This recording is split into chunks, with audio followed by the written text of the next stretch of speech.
ವೀಕ್ಷಕರೇ ನಮಸ್ಕಾರ. ಇವತ್ತಿನ ಕೃಷಿ ವಾರ್ತೆಗೆ ಸ್ವಾಗತ. ನಾನು ವಾಣಿಶ್ರೀ. ಮೊದಲಿಗೆ ಮುಖ್ಯಾಂಶಗಳು. ಸಂಯುಕ್ತ ಗೊಬ್ಬರವನ್ನು ಶಿಫಾರಸು ಮಾಡುತ್ತಿರುವ ವಿಜ್ಞಾನಿಗಳು. ರಾಜ್ಯದಲ್ಲಿ ಆಗಿದೆಯಾ ಡಿಎಪಿಯ ಕೊರತೆ? ಕಿಸಾನ್ ಕ್ರೆಡಿಟ್ ಕಾರ್ಡ್ ಯೋಜನೆಯಲ್ಲಿ ಯಾವುದೇ ಬದಲಾವಣೆ ಇಲ್ಲ ಎಂದು ಸ್ಪಷ್ಟಪಡಿಸಿದ ಕೇಂದ್ರ ಸರ್ಕಾರ.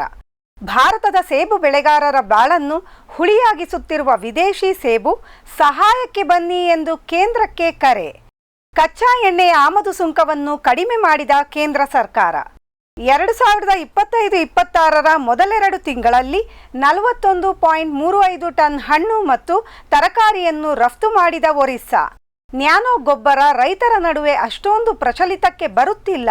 ಡಾಕ್ಟರ್ ಅವಸ್ಥಿ. ಇದೀಗ ವಾರ್ತೆಗಳ ವಿವರ. ಸಂಯುಕ್ತ ಗೊಬ್ಬರವನ್ನು ಶಿಫಾರಸು ಮಾಡುತ್ತಿರುವ ವಿಜ್ಞಾನಿಗಳು. ರಾಜ್ಯದಲ್ಲಿ ಆಗಿದೆಯಾ ಡಿಎಪಿಯ ಕೊರತೆ? ಕೇಂದ್ರ ಸರ್ಕಾರದ ವಿಕಸಿತ ಕೃಷಿ ಸಂಕಲ್ಪ ಅಭಿಯಾನದ ಪ್ರಕಾರ ವಿಜ್ಞಾನಿಗಳು ನಮ್ಮ ರಾಜ್ಯದಲ್ಲೂ ಕೂಡ ರೈತರ ಬಳಿಗೆ ತೆರಳುತ್ತಿದ್ದಾರೆ. ಇದರ ಬಗ್ಗೆ ನಾವು ಈಗಾಗಲೇ ವರದಿ ಮಾಡಿದ್ದೆವು. ಮುಂಗಾರಿಗೆ ಯಾವ ಬೆಳೆಯ ಯಾವ ತಳಿ ಹಾಕಬೇಕು, ಬೇಸಾಯ ಯಾವ ರೀತಿ ಮಾಡಬೇಕು, ಯಾವೆಲ್ಲ ಆಧುನಿಕ ತಂತ್ರಜ್ಞಾನವನ್ನು ಅಭಿವೃದ್ಧಿ ಮಾಡಿದ್ದಾರೆ, ಗೊಬ್ಬರ ಎಷ್ಟು ಹಾಕಬೇಕು ಎನ್ನುವ ಬಗ್ಗೆ ಮಾಹಿತಿ ನೀಡಲಾಗುತ್ತಿದೆ. ಈ ಸಮಯದಲ್ಲಿ ಹಲವಾರು ಜಿಲ್ಲೆಗಳಲ್ಲಿ ಕೃಷಿ ತಜ್ಞರು ಡಿಎಪಿ ಗೊಬ್ಬರದ ಬದಲಿಗೆ ಸಂಯುಕ್ತ ಗೊಬ್ಬರ ಬಳಸಿ ಎಂದು ಸಲಹೆ ನೀಡುತ್ತಿದ್ದಾರೆ. ಮುಂಗಾರಿಗೆ ಮುನ್ನ ಆಯಾ ಜಿಲ್ಲೆಯ ತೋಟಗಾರಿಕಾ ಅಥವಾ ಕೃಷಿ ಆಯುಕ್ತರು ಹೊರಡಿಸಿರುವ ಸುತ್ತೋಲೆಯಲ್ಲೂ ಕೂಡ ಇದೇ ವಿಷಯದ ಉಲ್ಲೇಖ ಇದೆ. ಡಿಎಪಿ ಬದಲಿಗೆ ಸಂಯುಕ್ತ ಗೊಬ್ಬರ ಬಳಸಿ, ಇದರಿಂದ ನಿಮ್ಮ ಇಳುವರಿ ಹೆಚ್ಚುತ್ತದೆ ಎಂದು ರೈತರಿಗೆ ತಿಳಿಸಲಾಗುತ್ತಿದೆ. ಹಲವಾರು ಬೆಳೆಗಳಲ್ಲಿ ಈ ಮೊದಲು ವಿಜ್ಞಾನಿಗಳು ಎಕರೆಗೆ ಇಂತಿಷ್ಟು ಚೀಲ ಎಂದು ಡಿಎಪಿ, ಯೂರಿಯಾ ಮತ್ತು ಪೊಟ್ಯಾಷ್ ಗೊಬ್ಬರದ ಲೆಕ್ಕವನ್ನು ರೈತರಿಗೆ ಹೇಳುತ್ತಿದ್ದರು. ಆದರೆ ಈ ವರ್ಷ ಏಕಾಏಕಿ ಸಂಯುಕ್ತ ಗೊಬ್ಬರವನ್ನು ಶಿಫಾರಸು ಮಾಡುತ್ತಿರುವುದು ರಾಜ್ಯದಲ್ಲಿ ಡಿಎಪಿ ಕೊರತೆಯಾಗಿದೆಯಾ ಎನ್ನುವ ಸಂಶಯವನ್ನು ಹುಟ್ಟುಹಾಕಿದೆ. ಕಿಸಾನ್ ಕ್ರೆಡಿಟ್ ಕಾರ್ಡ್ ಯೋಜನೆಯಲ್ಲಿ ಯಾವುದೇ ಬದಲಾವಣೆ ಇಲ್ಲ ಎಂದು ಸ್ಪಷ್ಟಪಡಿಸಿದ ಕೇಂದ್ರ ಸರ್ಕಾರ. ಮಾಡಿಫೈಸ್ ಇಂಟ್ರೆಸ್ಟ್ ಸಬ್ವೆನ್ಷನ್ ಸ್ಕೀಮ್ ಅಥವಾ ಮಿಸ್ ಅಡಿಯಲ್ಲಿ ಕೇಂದ್ರ ಸರ್ಕಾರ ರೈತರಿಗಾಗಿ ಕಿಸಾನ್ ಕ್ರೆಡಿಟ್ ಕಾರ್ಡ್ ಅನ್ನು ನೀಡುತ್ತಿದೆ. ಇದರ ಪ್ರಕಾರ ಕೃಷಿಕರು 3 ಲಕ್ಷ, ಹೈನುಗಾರರು ಮತ್ತು ಮೀನುಗಾರರು 2 ಲಕ್ಷದವರೆಗಿನ ಸಾಲವನ್ನು ಪಡೆಯಬಹುದು. ಈ ಸಾಲದ ಮೇಲೆ ಕೇವಲ 7% ಬಡ್ಡಿ ಬೀಳುತ್ತದೆ. ಕಡಿಮೆ ಬಡ್ಡಿ ದರದಲ್ಲಿ ಸಣ್ಣ ಮತ್ತು ಅತಿ ಸಣ್ಣ ರೈತರು ಕೂಡ ಸಾಲ ತೆಗೆದುಕೊಳ್ಳಲು ಈ ವ್ಯವಸ್ಥೆಯನ್ನು ಕೇಂದ್ರ ಸರ್ಕಾರ ಕಲ್ಪಿಸಿತ್ತು. ರೈತರ ಕಡೆಯಿಂದ ಈ ಯೋಜನೆಗೆ ಉತ್ತಮ ಪ್ರತಿಕ್ರಿಯೆ ದೊರೆತಿದೆ. 2014ರಲ್ಲಿ ಕಿಸಾನ್ ಕ್ರೆಡಿಟ್ ಕಾರ್ಡ್ ಮೂಲಕ 4.26 ಲಕ್ಷ ಕೋಟಿ ರೂಪಾಯಿ ಸಾಲವನ್ನು ರೈತರು ಪಡೆದಿದ್ದರು. ಈ ಸಂಖ್ಯೆ ಇದೀಗ 10.05 ಲಕ್ಷ ಕೋಟಿ ರೂಪಾಯಿಗೆ ಏರಿದೆ. ಸದ್ಯಕ್ಕೆ ದೇಶದಾದ್ಯಂತ ಸುಮಾರು 7.75 ಕೋಟಿ ರೈತರು ಕಿಸಾನ್ ಕ್ರೆಡಿಟ್ ಕಾರ್ಡ್ ಅನ್ನು ಹೊಂದಿದ್ದಾರೆ. ರೈತರಿಗೆ ಸಹಕಾರಿಯಾಗುತ್ತಿರುವ ಈ ಯೋಜನೆಯನ್ನು 2025-26ಕ್ಕೂ ಮುಂದುವರಿಸಲು ಕೇಂದ್ರ ಸರ್ಕಾರ ನಿರ್ಧರಿಸಿದೆ. ಕೇಂದ್ರ ಬಡ್ಡಿ ದರವನ್ನು ಹೆಚ್ಚಿಸಲಿದೆ, ಸಾಲದ ಮಿತಿಯನ್ನು ಏರಿಸಲಿದೆ ಎನ್ನುವ ಮಾತುಗಳು ಕೇಳಿಬಂದಿದ್ದವು.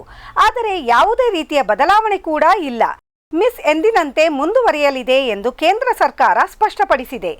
ಅದಲ್ಲದೆ ಸರಿಯಾದ ಸಮಯದಲ್ಲಿ ಕಂತನ್ನು ತುಂಬುವ ರೈತರಿಗೆ 3% ಬಡ್ಡಿ ದರವನ್ನು ಕಡಿಮೆ ಮಾಡಲಾಗುತ್ತಿತ್ತು. ಇದು ಕೂಡ ಹಾಗೆಯೇ ಮುಂದುವರಿಯಲಿದೆ. ರೈತರು ಸರಿಯಾಗಿ ಸಾಲವನ್ನು ಮರುಪಾವತಿ ಮಾಡಿದರೆ ಕೇವಲ 4% ಬಡ್ಡಿ ಕಟ್ಟಬಹುದು ಎಂದು ಕೇಂದ್ರ ಸ್ಪಷ್ಟಪಡಿಸಿದೆ. ಭಾರತದ ಸೇಬು ಬೆಳೆಗಾರರ ಬಾಳನ್ನು ಹುಳಿಯಾಗಿಸುತ್ತಿರುವ ವಿದೇಶಿ ಸೇಬು ಸಹಾಯಕ್ಕೆ ಬನ್ನಿ ಎಂದು ಕೇಂದ್ರಕ್ಕೆ ಕರೆ. ಭಾರತದ ಹಿಮಾಲಯದಲ್ಲಿ ಬೆಳೆಯಲಾಗುತ್ತಿದ್ದ ಸೇಬು ಒಂದಾನೊಂದು ಕಾಲದಲ್ಲಿ ನಮ್ಮ ಮಾರುಕಟ್ಟೆಯನ್ನು ಆಳುತ್ತಿತ್ತು. ಆದರೆ ಈಗ ಪರಿಸ್ಥಿತಿ ಬದಲಾಗಿದೆ. ಪ್ರತಿಕೂಲ ಹವಾಮಾನ, ಮಾರುಕಟ್ಟೆ ಸಮಸ್ಯೆ, ಮೂಲ ಸೌಕರ್ಯ ಇಲ್ಲದಿರುವುದು, ಕಡಿಮೆಯಾದ ಉತ್ಪಾದನೆಯ ಜೊತೆಗೆ ಸರಿಯಾಗಿ ಬೆಲೆ ಕೂಡ ಸಿಗದೆ ಸೇಬಿನ ಬೆಳೆಗಾರರು ತತ್ತರಿಸಿದ್ದಾರೆ. ಭಾರತದಲ್ಲಿ ಹೆಚ್ಚಾಗಿ ಜಮ್ಮು ಮತ್ತು ಕಾಶ್ಮೀರ, ಹಿಮಾಚಲ ಪ್ರದೇಶ ಹಾಗೂ ಉತ್ತರಾಖಂಡದಲ್ಲಿ ಸೇಬನ್ನು ಬೆಳೆಯುತ್ತಾರೆ.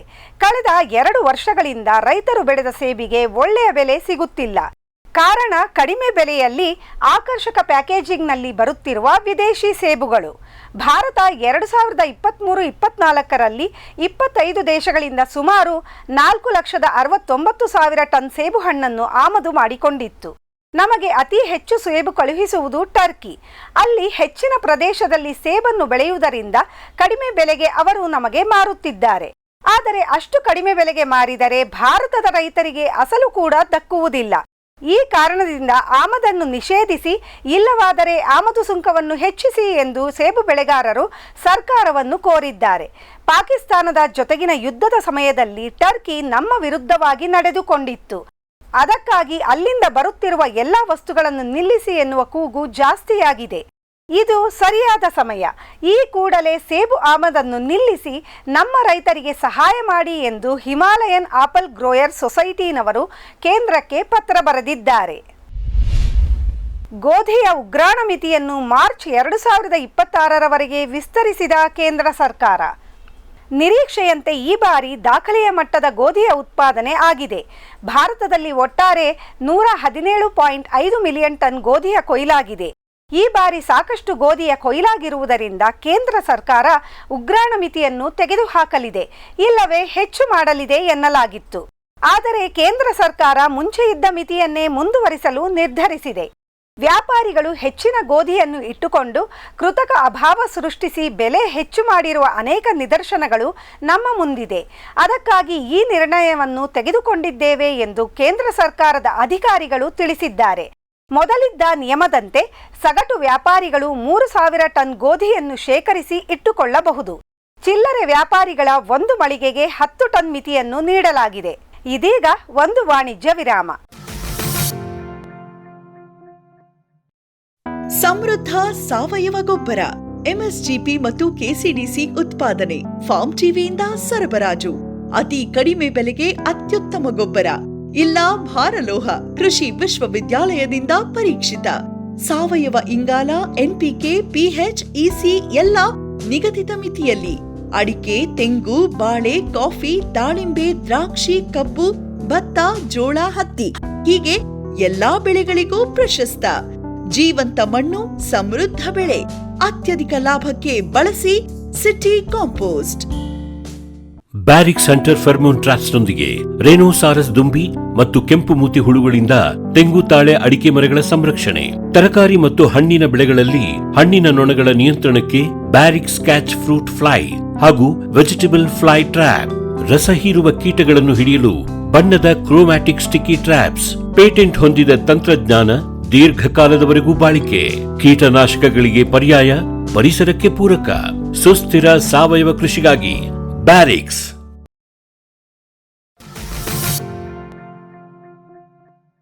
ವಿರಾಮದ ನಂತರ ಮತ್ತೊಮ್ಮೆ ಕೃಷಿ ವಾರ್ತೆಗೆ ಸ್ವಾಗತ. ಕಚ್ಚಾ ಎಣ್ಣೆಯ ಆಮದು ಸುಂಕವನ್ನು ಕಡಿಮೆ ಮಾಡಿದ ಕೇಂದ್ರ ಸರ್ಕಾರ.